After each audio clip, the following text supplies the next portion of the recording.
Good afternoon, everyone. I'd like to call together this Records and Public Safety Committee. The first item on the agenda is Pledge of Allegiance to the flag. If you would please rise. I pledge allegiance to the flag of the United States of America and to the republic for which it stands, one nation, under God, indivisible, with liberty and justice for all. Thank you. Commissioner Hall? Thank you, Chair. Our chairman, Don Brown, will not be here today for medical reasons. I've talked to him twice today. He's doing fine, but he wanted everybody to know. So thank you, Chairman. You're welcome. Next item on the agenda is the adoption of the agenda, and I need a motion to adopt. So moved, Wallace. Support Zinner. I have a motion by Commissioner Wallace, supported by Commissioner Zinner. Any questions on the agenda? Hearing and seeing none, please vote.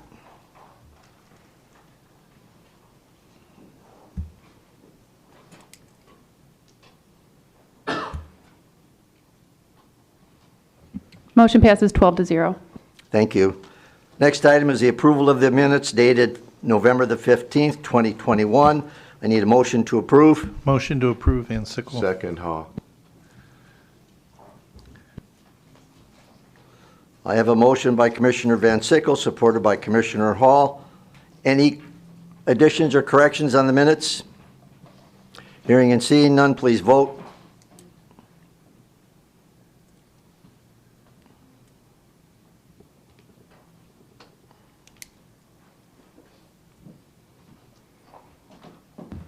Motion passes 12-0. Thank you. Next item is item 5, which is public participation. This is the first opportunity for public participation. It's for those who wish to speak for a maximum of 3 minutes on any item which is on today's agenda. The second opportunity for public participation is for those who wish to speak on any issue that is germane to the county. Anybody who would like to speak on public participation? Mr. Schmiegel? No? Anybody want to speak in public participation? Seeing and hearing none, we'll close out public participation and we'll move to item 6, which is department recommendations.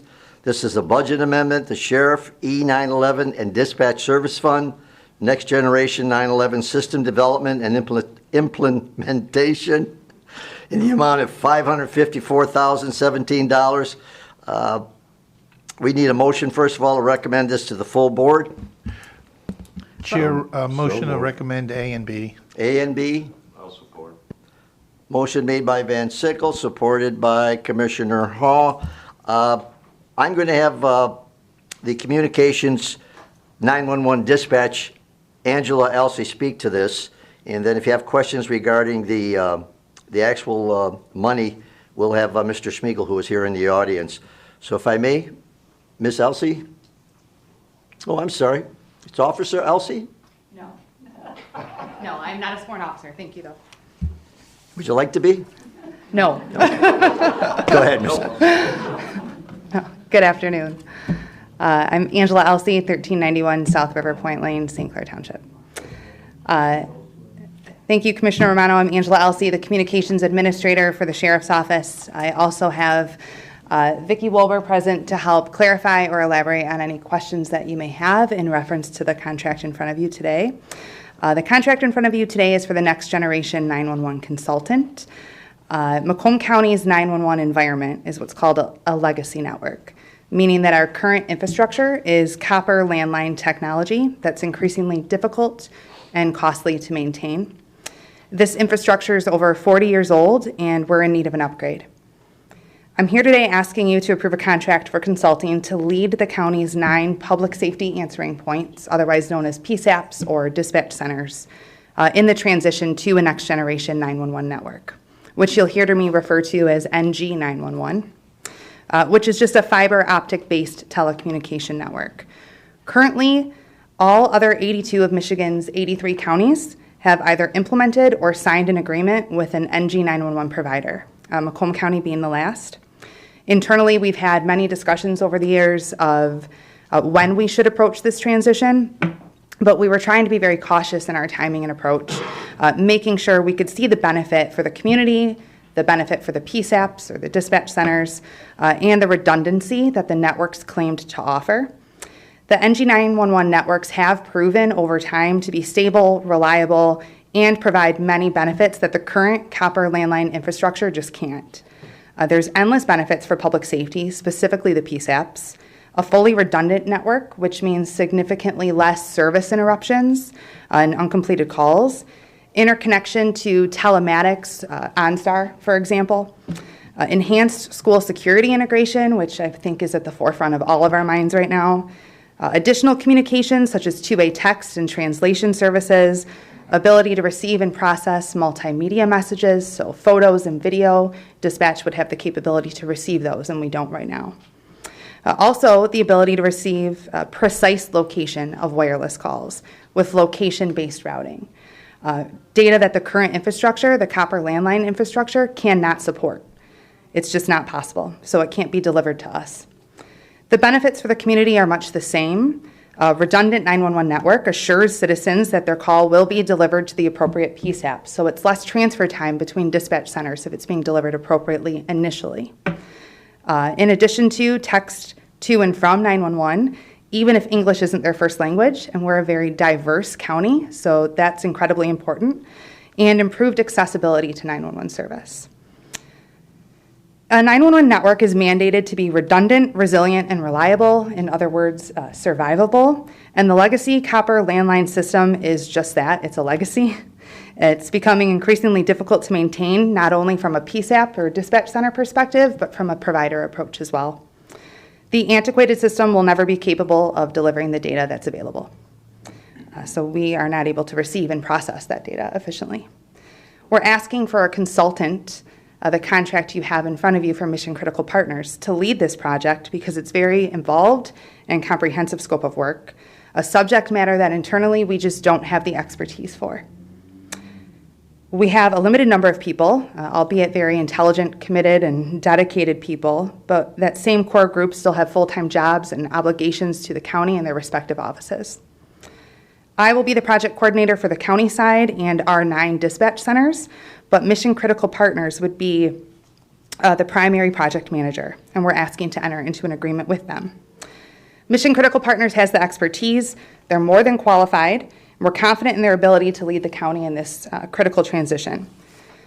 It's important to know that Oakland County, our neighboring county, also contracted with them for the same consultant work in 2015. They're still working together now, wrapping up the final phase of location-based routing. Their role for Oakland County included consolidation of PSAPs, consolidating from 20 dispatch centers in the county down to 18, researching best call handling equipment, and other next-generation 911 compatible software. The local experience and knowledge that they already have will be instrumental in executing this project, adhering to the timeline, and a successful client-consultant relationship for Macomb County. The consultant's job will be to make an analysis of the existing 911 call delivery infrastructure and 911 call handling equipment, make recommendations for improvement, design, projected costs, and bidding of the project. The final deliverable will include an analysis of the condition of the current 911 call delivery infrastructure, including any shortfalls and recommendations. Mission Critical Partners will be responsible for the complete project administration, oversight, and management, including meetings, so all pre-bid, post-bid progress, creation of bid documents, and work with county procurement through the entire process. They'll be primarily responsible for reviewing and updating our current county 911 plan and identifying current and existing PSAPs equipment and technology, as well as state and federal standards. It's important that I emphasize that this is a county-wide project. All 9 PSAPs in Macomb County must migrate together. Our current 911 plan, in pursuant with the Emergency Telephone Services Enabling Act, indicates Macomb County, through the Sheriff's Office, is responsible for an operational county-wide 911 service. If 1 or 2 PSAPs were to remain on the legacy copper landline system, they're not only missing out on enhanced emerging life-saving technologies, but they're hindering the interoperability and redundancy that the network provides. While there is a cost to the consultant contract in front of you today, there is no cost to the network transition or the maintenance on the network post-implementation. Funding for the consultant contract is available with the Sheriff's E911 Fund. and some other fund balance. The network, regardless of legacy environment or NG 911 infrastructure, will continue to be funded by the state 911 surcharge. In recent legislation, the House Bill 5026, sponsored by Representative Julie Calley, just passed the House and the Senate. It's awaiting signature from Governor Whitmer now. This bill extends the Emergency Services Enabling Act through 2027. That bill extends that act and makes changes to ensure funding is available to continue transitioning every county in the state of Michigan to a next generation 911 network. Without the hard work put into House Bill 5026, the fund that pays for that network would have been depleted by the end of 2023 or 2024. So keeping in mind that fund is only secured through 2027, this is why we need to act now. We've only successfully secured that for another 6 years. The implementation costs for a county of our size would be astronomical. So we need to do this while the funding remains available, and we need a consultant to lead us. Mission Critical is the most qualified. They have the knowledge, the professional experience, and internally, we also have a very committed team of individuals who will work closely with them for a transition. So I'll take any questions that you may have. Very thorough explanation. Thank you. I don't see any speakers on here. I have a motion. Oops, somebody signed in late. Commissioner Kleinfeld. I'm sorry, I was looking. No, that's through- all right. If you have questions to direct for her for the 911, if we have questions regarding the funding, I have Mr. Schmiegel here, our finance director, so if you could tell me which one you want to, her or Mr. Schmiegel. I can wait. For No, the whatever funding. pleases you. You want My- Mr. my Schmiegel or would you questions- like her? I'd like the finance director. Go ahead. But in the meantime, a while back, I'm sorry, Steve, there was an explanation as to which entities had things that other entities didn't, and I simply couldn't remember, like, was it Sarisa that was without? Was it the county that was without? With what we currently have, these systems aren't equal. Correct. So right now, it's the PSAP's choice for a vendor of the different software systems that are required. So in Macomb County, the 9 PSAPs, we have a variety of different telephone vendors. Sarisa uses a different phone service than we do. Their phone service is next generation 911 compatible, which is Okay. good moving forward. Some of the smaller municipal departments do not have compatible phone equipment, and they will need to upgrade. Do you know how many of the counties have assessed a cell phone fee for this? I will, I'll bet Vicky does. well, every county, with the exception of Macomb County, has either a dedicated 911 millage or a surcharge, local surcharge. But specific to your question of how many actually have that local surcharge, I can't answer. But 82 out of 83 counties either have a dedicated 911 millage or a local surcharge. Yes, and I think that even just the dedicated fee is like all of them but a handful. Yes. Like, and most of them, my understanding, when I went to the MAC conference, there was a speaker on this. Michael Armitage. And everybody else in the whole state had already started to move forward, and we were the last ones, and we were also the only ones that didn't have that dedicated fee or a dedicated millage. Yes. And part of the reason of us being the last is without that dedicated local surcharge, some of the local municipal PSAPs don't have additional funding to upgrade their call handling equipment. And and even if we do all this upgrading, it's technology. We're going to have to upgrade again in the future, correct? We're just Absolutely. going to have to keep upgrading. Correct. So this was brought before us with a different board. Vicki, I'd like to see it again. I don't know if the chairs of the committees, if any of them will be willing to put it forward, but I think the board should have the choice as to vote for it. Because it's been a long time since we voted for it. We're the only ones in the state. And we're behind everybody else. Actually, I don't need you, Steve. That covers everything. Thank you. Thank you, Commissioner. I have Commissioner Sabatini. Thank you, Chair. Steve, I'll ask you some questions. Why not? So Commissioner Clamp was talking about this. So is this related to the 911 surcharge in the past that was discussed to fund this? No? No. I see nodding heads back there, so, no, it's not. Okay, so the funding for this will come out of the 911 fund. Is this a specific fund that was created for Yes. next year's budget? Yes. Okay, No, yes. yes. And then the funding for this, so with this consulting agreement of $554,000 and change here, we're under the assumption that we're going to be moving forward then with a $8.7 million agreement after that, because the difference would be what the implementation would be, correct? I'm not sure about an $8.7 million. Yeah, I think the 8.7, and good afternoon, Commissioners. The 8.7 is the current budget for 911. Yeah. Yeah, that's the current budget. The estimated cost, and just to say too that this project is for the infrastructure, so it's for the copper line. So if you think of DTE or consumers who have their main lines, that's what this is for, is to provide all that connectivity in the county. It's not, it's to assess then the equipment in the PSAPs, but it's not to pay for any of that equipment in the PSAPs. So this is just for that infrastructure stream. And the infrastructure, we're estimating, once we go get the consultants on board, they put it out, write the specs, put it out to bid, we're probably looking at maybe 12 to 15 million for that piece of the project, which, as Angela explained, will be paid for through the state 911 funds that the state collects. So that's the other amount. So it's the 554. Yes, we will, as the county, have to enter into a contract with the successful bidder. But then that funding eventually will come through the state for that entire project. So what's the net cost to the county with that anticipation of a $15 million infrastructure cost? I know based on what you're asking for today relative to this contract, 287 is coming out of the general fund and the difference is coming out of the dispatch fund. So going forward, what would be the cost to the county?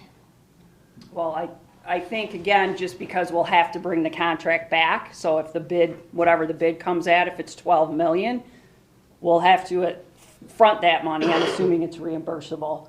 No, Joni, do you pay for it direct? Sure.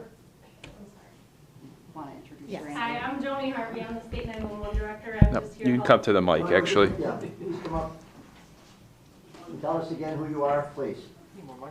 Hi, I'm Joni Harvey. I'm the state 911 director for Michigan, 620 Triangle Lake Road, Howell, Michigan. I just am here to field any questions as far as the technicalities of the state fund.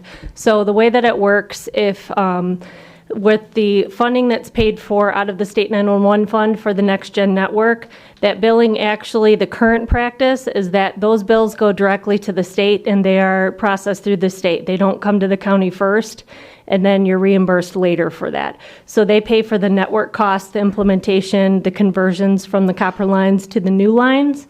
Any costs for equipment as far as, phone equipments in the centers, the ones that have the capability of receiving next-gen technology are in good shape.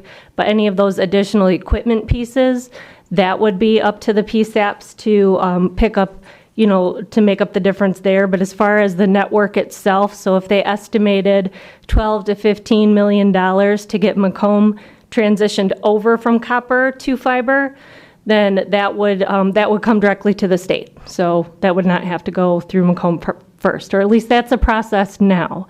If that changes down the road, I can't speak to that, but that is how it's done now. Now, is that the same process that's happened with other counties? Because, we're the last one to do this, apparently, right? Yes, all of the other counties, yes, have already gone through that.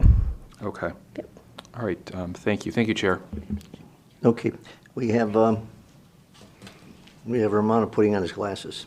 We have Commissioner Phil Kraft next, please. Yes, please do that. Thank you, Mr. Chair. Quick question. I may have missed this in the paperwork in your briefing, but what's the timeline for the consultation? Do we have one? I know you said they were working with Oakland County. They've been working with Oakland County for, it sounds like 6 years or something like that. But I know there were steps to that Yes. process. So what is the timeline for this piece of that? From the kickoff meeting to implementation is 12 to 15 months estimated. Okay. And what I'm hearing is that we didn't have to raise taxes, yet we are still getting the good stuff. Commissioner Kleinfeld, thank you. I know that this 911 tax may be assisting us down the road or could have assisted us down the road, but this sounds like the state has the program that is going to help us with this funding, unless I misheard all Well, of this. The state has always funded the network. Okay. So even currently, our copper landline infrastructure, our vendor charges against that fund now. So that's And always that's been just in for place. infrastructure, right? That's what you just said, it's for the Yes. for the wiring and Yes. the fiber and all that stuff. But the local PSAPs will always be responsible for their equipment to be compatible with the network. Got it. Okay. Thank you. Welcome. Thank you very much, Mr. Thank you, Chair. Commissioner. I have Commissioner Zinner. Thank you, Chair. I remember watching that meeting that Commissioner Kleinfeld mentioned, and I think that was a different time. The timing now is a different time from that, and possibly a perfect time for this. And I think as long as the cost for the citizens is reasonable, I would think that it would pass easily. Thank you very much. Thank you, Chair. Thank you, Commissioner. You're popular this afternoon. Commissioner Hall.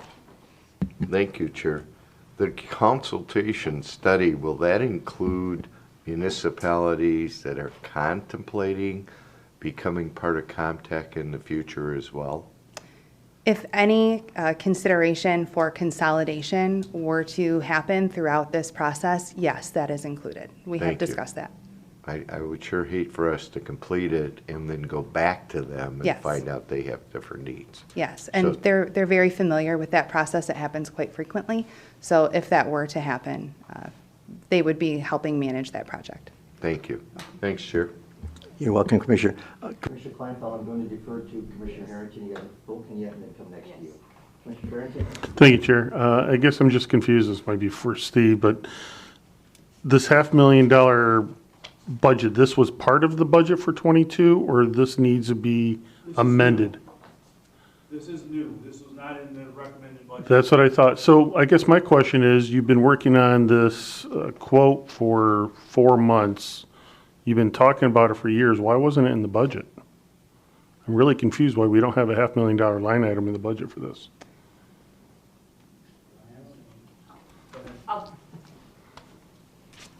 I'll just admit it was an oversight. $500,000 oversight. In the process. Well, I think when you're in it and you're talking about different funding sources, and we went back and forth between the sheriff's 911 funds, having that funding source, we anticipated at least early on that it would be actually come to you sooner.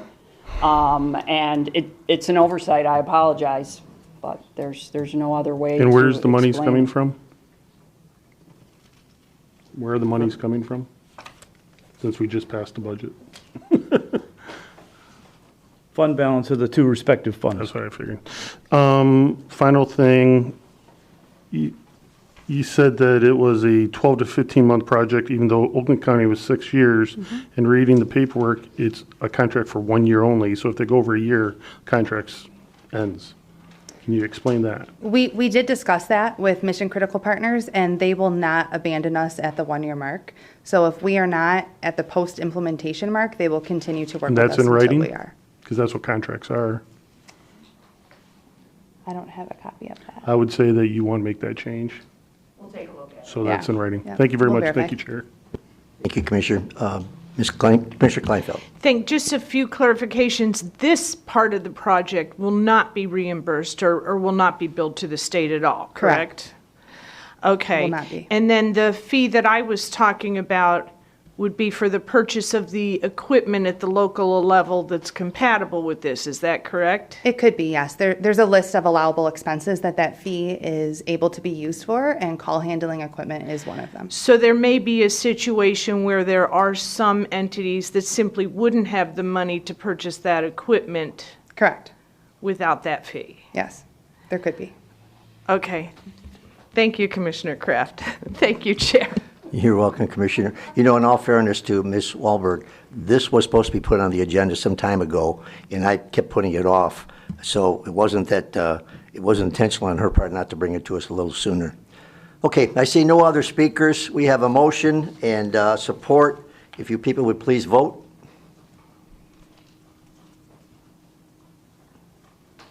Thank you, Ms. Elsey. Thank you. Now, let's see if I can mess this up. Motion passes 12-0. Thank you. Next on our agenda is the contract, St. Clair County Family Division Intergovernment Contract for Transfer of Responsibilities for Juvenile Detention Services. We have Ms. Westfall, who is Director. I need a motion to recommend this to full board and support, please. So moved by Nard. It's been moved by Commissioner Nard, supported by Commissioner Farrington. And Ms. Westfall. Hi, good afternoon. I'm here to make a recommendation that the board approve a renewal of the contract for detention bed space with St. Clair County. So we currently have a contract with St. Clair County that expires December 31st of this year, and they're paying $155 a day for a detention bed. I do want to add that in the middle of that contract, which would be about a year ago, we increased that fee with them to $165, and that was because of the drop in our population and the numbers of staff we had, so the cost of care was higher. I am coming to you today for a renewal of that contract for one additional year for a daily per diem rate of $167. So that would be about a 2% increase at that $165 that we did in the middle of the contract last time.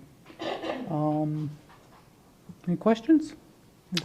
Yes, we do. Okay, good. If I may. Yep. Commissioner Kleinfeld? It's just a very quick one.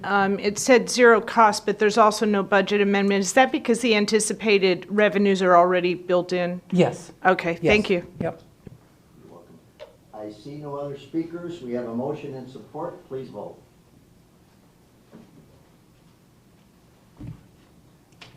Thank you, Ms. Westphal. Thank you. Thanks for your time. Happy holidays. Motion passes 12-0. Thank you.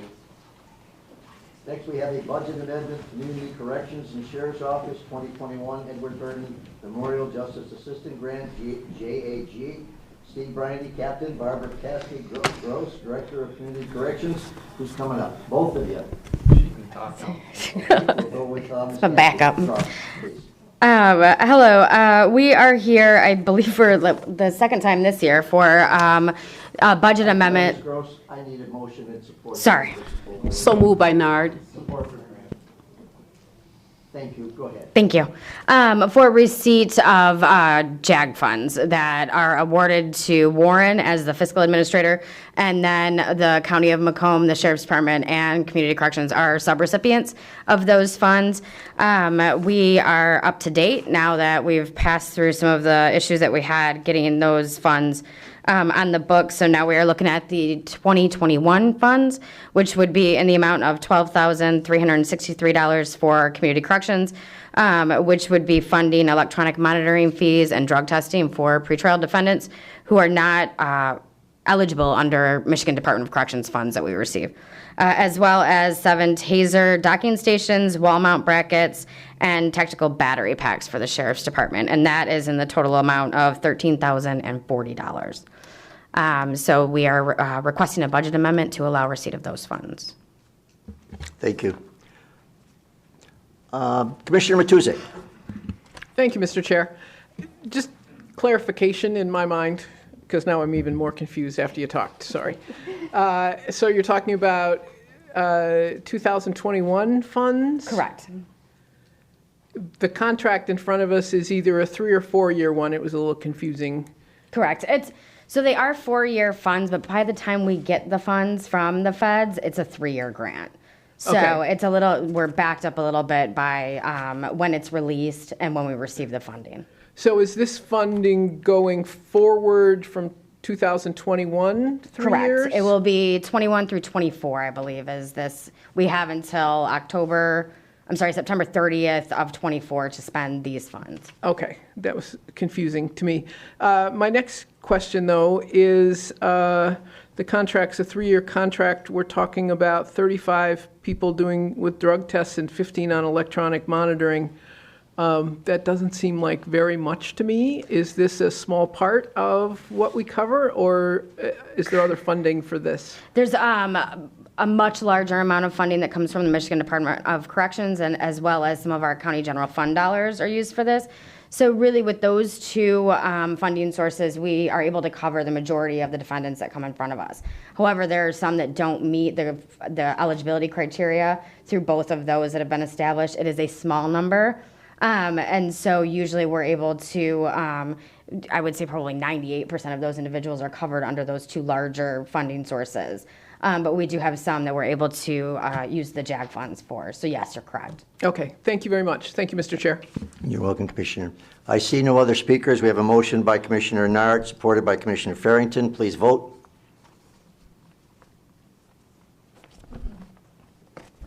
Thank you. Thank you. Motion passes 12-0. Thank you. Okay, item D is, item E. Budget amendment, circuit court programs, increase in funding, $126,504. Christina Wolfield, who is the case manager. I need a motion to, and support to recommend this to full board. Motion to move to full board. Van Sickle. I have a motion from Van Sickle and a support from Commissioner Hall. And Ms. Wolfield, you're up. Good afternoon. I'm not Ms. Woolfield. She's You don't right look like her either.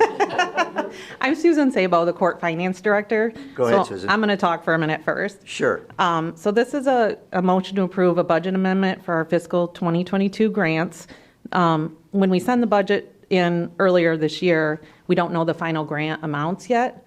And so when those come in, then we come back to you and let you know if we need to increase or decrease for our programs.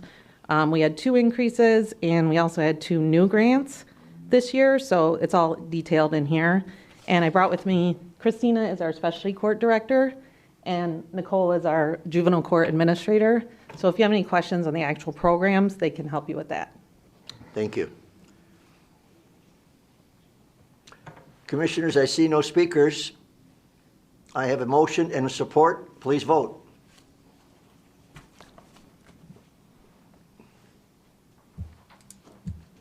That was easy enough. Motion passes 12-0. Thank you.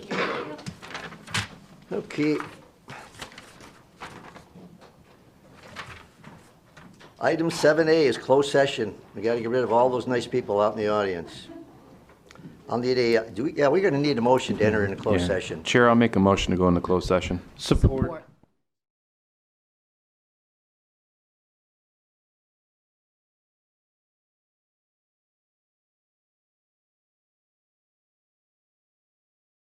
Going back into open session, we are now looking for public participation. Is there anyone from the bench you got anything you want to participate in? No, sir. Anybody?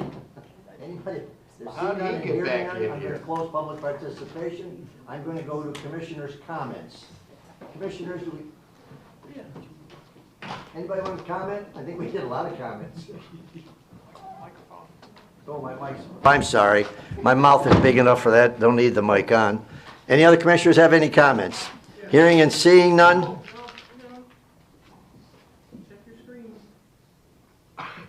Commissioner? Thank you, Chair. So next Thursday, we have a full board meeting, and on the agenda is the approval of the county executive's appointment to the Zoological Authority. Yes. And I just want to point out that I find it very conflicting that we have an appointment before us where we are asked to appoint a member who is also a contractor for the executive department. And it appears there is no ethics ordinance making this a violation. But I think in order to avoid any sort of conflicts, I will be voting no for this appointment unless we can appoint them individually, which I don't think we did. We appointed them all 5 of them. So I would, like to vote to approve 4, but not the 1 member. And for example, like yesterday, we had an item where we had a contractor who when they are contracting with the county, they have to fill out a vendor disclosure form. And this disclosure form is to disclose whether they have a relative employed by the county or appointee of Macomb County. And I quote, who has a financial relationship with the county. So I think we should follow the same concept when making appointments to any boards or commissions. And I just wanted to point that out to see if we could get independent counsel to give us an opinion on that. And I don't know if anyone else has any concerns, but I thought that was concerning, and that's why I voted no in committee, and I plan to do that during full board. Thank you, Chair. Duly noted. Any other commissioners? Commissioner Kleinfeld. Just if that's the request during full board, she should just request to pull that one out, and it can be voted on separately at that time. Thank you, Commissioner. And with regard to commissions, we do have employees that sit on things as well, so I don't think you're going to find that that's a conflict. Thank you. Thank you. Any other commissioners, please by hand? Seeing and hearing none of the commissioners' comments. Item number 10, my favorite. Motion to adjourn. Motion to adjourn by Hall. Support. Who would I give his support by Sabatini? Please vote.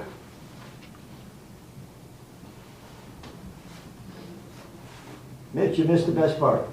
Well, that's what I'm here to ask you. I wasn't asking. There's the chair. Oh, the chair just, there's the chair. You can ask him. You chaired this thing. Motion passes 12 to 0.